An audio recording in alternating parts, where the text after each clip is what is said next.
All right, welcome back to another video. Today I'm actually going to be talking about the 8BitDo Ultimate 2. So that's this guy here. This one I have actually been using for about a week now. It's honestly a great controller.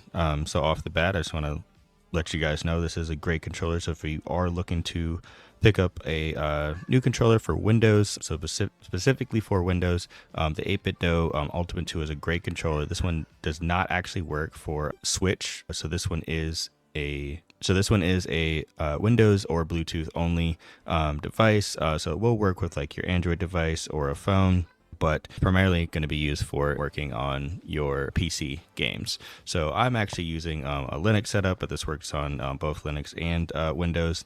And so you can use that with your Steam Deck, anything like that. So it's only compatible with PC gaming particularly. So if you're looking for something like that, this is definitely a good controller to pick up. It's one of my favorites so far, to be honest with you. I've also tried the GameCert Nova and the Cyclone 2, which those reviews are coming as well. So yeah, so overall, I think the controller is really good. And as far as the buttons on the controller, so if you look at the front here, you do have your A, X, Y, B layout. So it is your standard, Xbox layout. So it's going to work with pretty much any PC game in that regard. And then you do have your two thumbsticks, so it's asymmetrical. It's like the Xbox, layout there. And then you do have obviously your D-pad here, the plus and minus. So it is kind of weird that it has the plus and minus and the kind of Switch layout for your menu buttons here, since it is not actually compatible with Switch. I do think that maybe that's just because they are going to, make a Switch version for the Ultimate lineup that is, it's going to have the same exact layout and feel for it. So I'm assuming that's the reason why, but this is not compatible with Switch, and they just have that kind of layout there. So it's kind of like your select and start. And then this is like a screenshot button. And this button actually just changes your the different types of RGB that you can have on the actual sticks there. So you can kind of switch between those, and you can turn it off completely, or you can have it on. So I have this one here. So it's actually really cool that you can have, I forgot what they called it in their settings, but basically it's reactive. And so as I'm moving this one, you can see that it has the green going across there. Hopefully that's coming through on the camera. And as I move this one, it has the green going across there. And then even when you do, button presses on the controller itself, it's actually, reacting to it, on the lighting there. And same with the triggers too. So when you hit the triggers and the bumpers, everything is reacting as you hit those. So I thought that was a pretty cool touch. Not everybody's into RGB. But so you can turn that off and on depending on what you're into. And then here in the middle, you have your profile button to switch between the different profiles. I've only set up one profile in here so far. It's literally just so I can use it for gyro. So I'll talk about that here in a second. And so you have up to 3 profiles saved directly to the controller. You can actually create more profiles in the settings itself, but only 3 can be saved to the controller itself at any given time, and those are saved to onboard storage. So if you do plug this into another device, you can continue to use it, and you do not have to have the 8BitDo software open. So if you do map your gyro to the joystick, you can plug this into any device. So I actually use Linux, so I had to go into Windows to configure it and get all my settings exactly the way I wanted it, and then I moved it. Well, not moved it, but I just rebooted my computer into my Linux setup, and everything's working great with the profile that I set up. So it's really simple and easy to set that up, but I will dive into like what that actually looks like here in a little bit. And so at the top here, you have your left trigger and right trigger, your bumpers, and then you have 2 additional bumper buttons here, which is a really nice touch, and they land like right where you would just kind of rest your fingers. So it's really easy to press those, and you don't even accidentally press them. I've never accidentally pressed one in the time that I've been gaming with it, but it's a really good placement to have some extra buttons. And then as we go on to the back here, have your left and right kind of bumper buttons here. So these are mappable to any of the buttons that are on the controller itself, and you can kind of just back those however you want for that, like jump, slide, whatever. And then you have these switches here to make these fully linear, or you can have just like the tactile quick click there. So I have it on there because I primarily play FPS games with this controller, so I have the tactile one, and they all sound really good. I think the sound on it is really good. They're not like mechanical clicks or like mouse clicks, but they are very tactile tactile and very satisfying clicks. So I don't think you'll have any gripes or issues there. And they're not super loud, so they're not like, super noisy or anything. So if you're, gaming on the couch or something and someone's, sleep next to you, you won't be bothering them. So overall, I think that's, really, really good touch, the way the buttons feel on here. And then the sticks themselves are one of the best, sticks that I've used on a controller. And so I use Gyro particularly because I cannot aim worth a crap for anything with a joystick. But on this controller, I have found myself actually aiming a little bit with the joystick and then doing some more fine tune aiming with my actual gyro, which I've never done at any other controller. So like it kind of speaks for the actual, sticks that they do have on here, which they are the TMR grade sticks, so it won't have any drift, won't have any of any of those things, but they're just super smooth, and it does feel like they made the right stick a little bit the tension a little bit higher on this one than they did the left stick. So I do like the feeling of each of them, and they just kind of work. It almost has the feeling of having like the tall stick mod on here without having it. Like it feels like it has that on there, but it doesn't. So it feels more precise and more like you have more control over it, but it's no different than, the height of like a PlayStation or Xbox controller. So, and then as far as the actual like layout and grip of this, so it has like the Xbox layout, but I don't know if you can tell this in the screen, but it's more of a straight down like a PlayStation controller would be. So more like a PlayStation controller, how it kind of the sticks kind of come straight down, rather than like the Xbox kind of layout where it kind of flares out a little bit. And I like the feel of a PlayStation controller, a little bit better than Xbox controller, and this kind of meets me halfway there because it has the Xbox, layout, but it has the feel of holding more of like a PlayStation controller in your hand. So I really like that. Not everybody will. Some people do like that it has like it fanning out a little bit, but I particularly like the way this controller feels and kind of sits in your hand by default. So it's a great touch to me, and all the buttons are in great places and placement. So everything's really good there. And then as far as the gyro goes, I'm actually going to jump into a game and kind of show you what that looks like. I would say in the software itself, my only gripe is that you cannot map the turn off and on the gyro to one of these face buttons here. It had to be like another button on the controller itself. So I ended up going with the up arrow on the controller. So that's how I turned the gyro on and off. But I particularly like to have these directional pad buttons mapped to my back bumpers and these top buttons. So that way I literally have 4 extra buttons that I could be using to map to different things. So I normally map my jump to the left button and my slide to the right button. So then my back paddles are jump and slide, but I can also still map my A and B to something else. So I have additional extra buttons that I can map, but you are left with one less button if you want to map your gyro to be turned on and off. So it's kind of a gripe, but not a huge one. But it would be nice if you could map those to actually like one of the face buttons here. So I guess that's my biggest downside to it, because I love the placement of the extra buttons and everything, and I would love to utilize them a little bit more. But since I'm down one, I can only use the other one to actually be mapped. But I actually did map this one to the X button. So since I couldn't map it to the up arrow there, so this is just my reload options. I can reload up here or press the X button. I still find myself clicking the X button, but I need to like train my brain to click up here to reload, because it's like right next to the trigger. Super easy to quickly reload and then get back into the fight very quickly. So yeah, I'm gonna load up just a quick team deathmatch here on the finals, just so I can show you the gyro and the feeling of it. It's pretty responsive. Like it feels really good. I did have to up the sensitivity in the actual settings on the 8BitDo app that you can download on your Windows PC. I did up it to all the way. Like, so I had, I think on the Vader Pro or Vader 4 Pro, I think I had that one up to like 7 sensitivity. Here I actually have it all the way up to 10.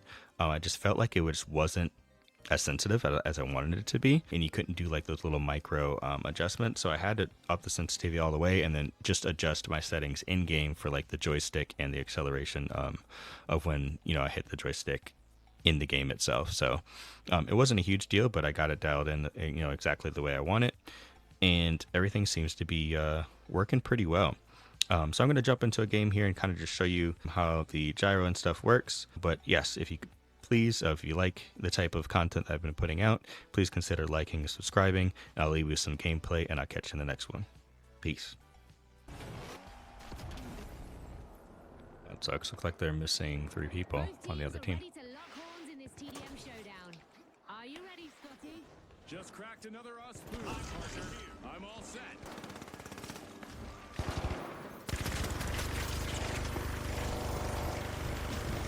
He's lighting them up. Reloading. Frag grenade out.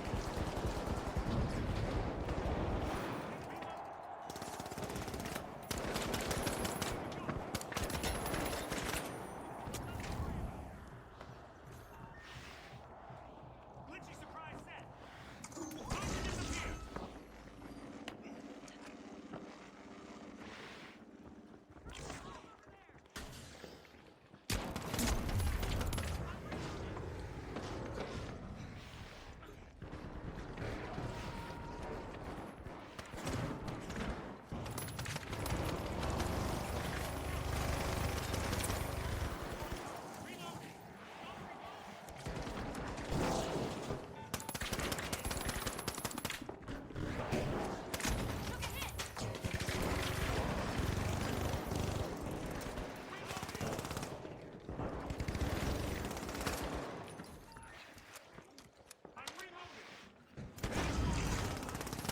Enemy down.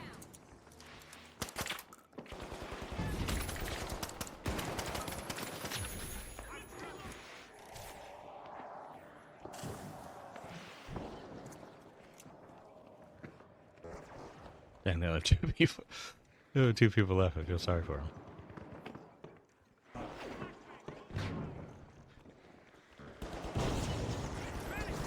Whoops.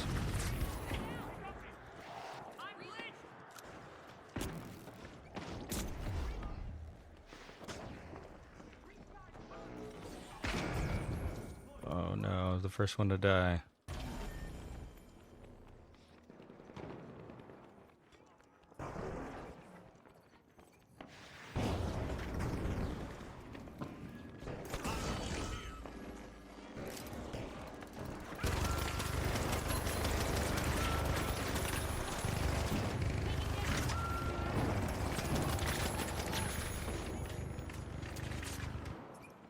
Setting a mine.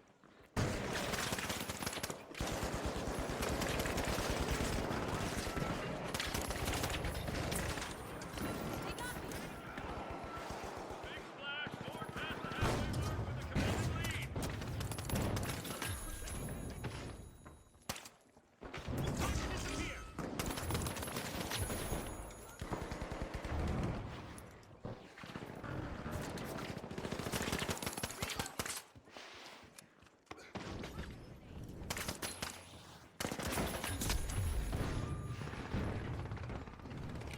Throwing a frag.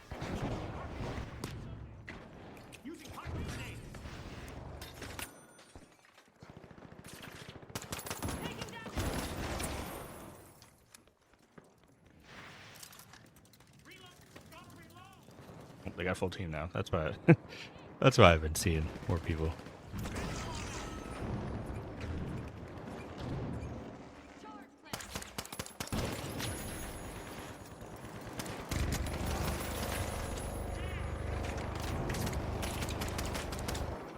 It's almost another wave. One more combo from the big splash, and they'll have everyone rest in victory.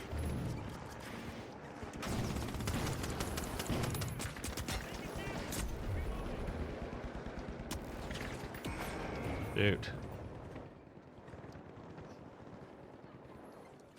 Turret plate.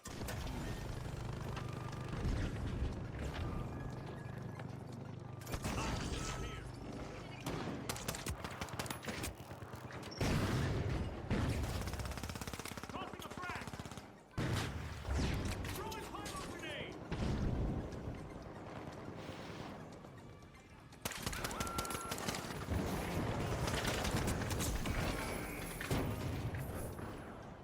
Dang, they're trying to make a comeback.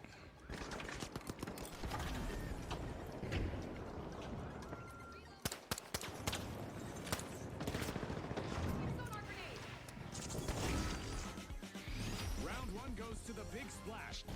After that display, the big splash is just one step from a splashy finish.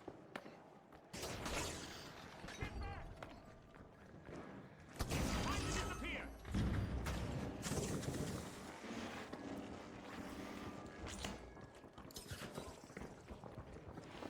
Charge ready.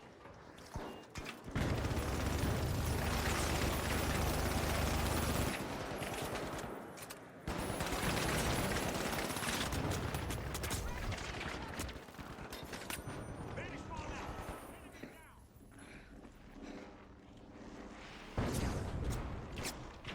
Bringing you back. I'm back.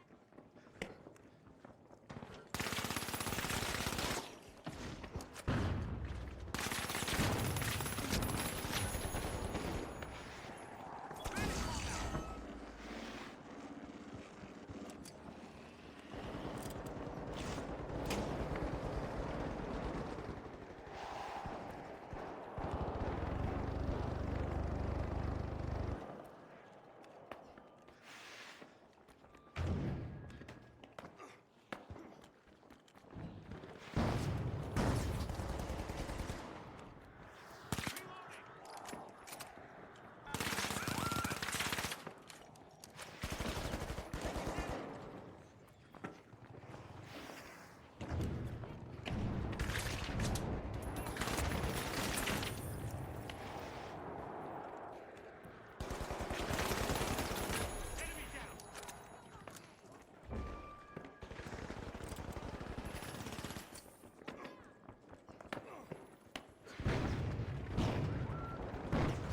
Disappear.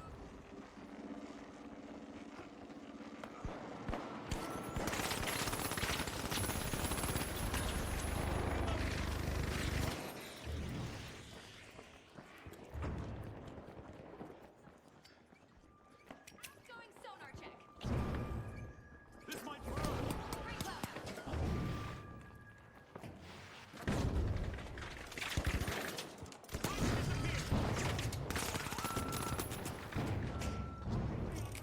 Frag grenade set.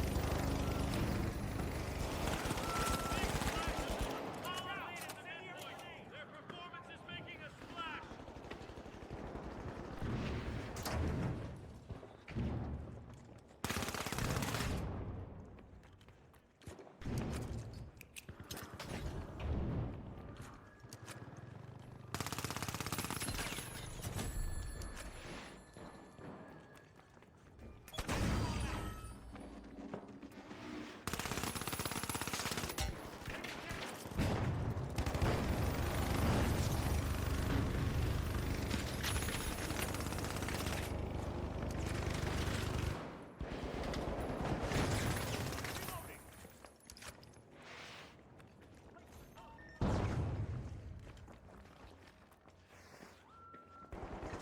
Sonar grenade out. Scanning that area.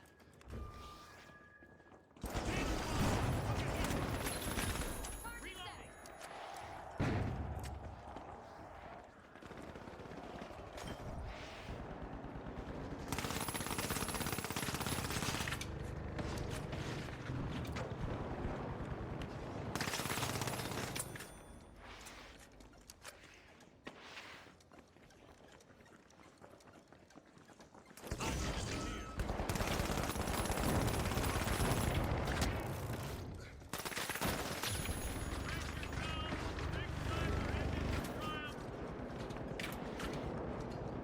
Tossing some fire.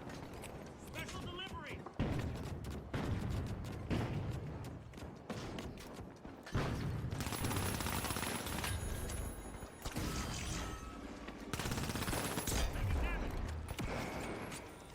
There you go.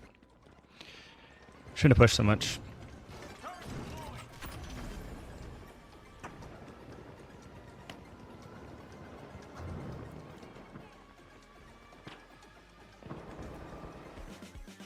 The big splash. Nice. Capturing the win with bold plays and energetic force in this team deathmatch.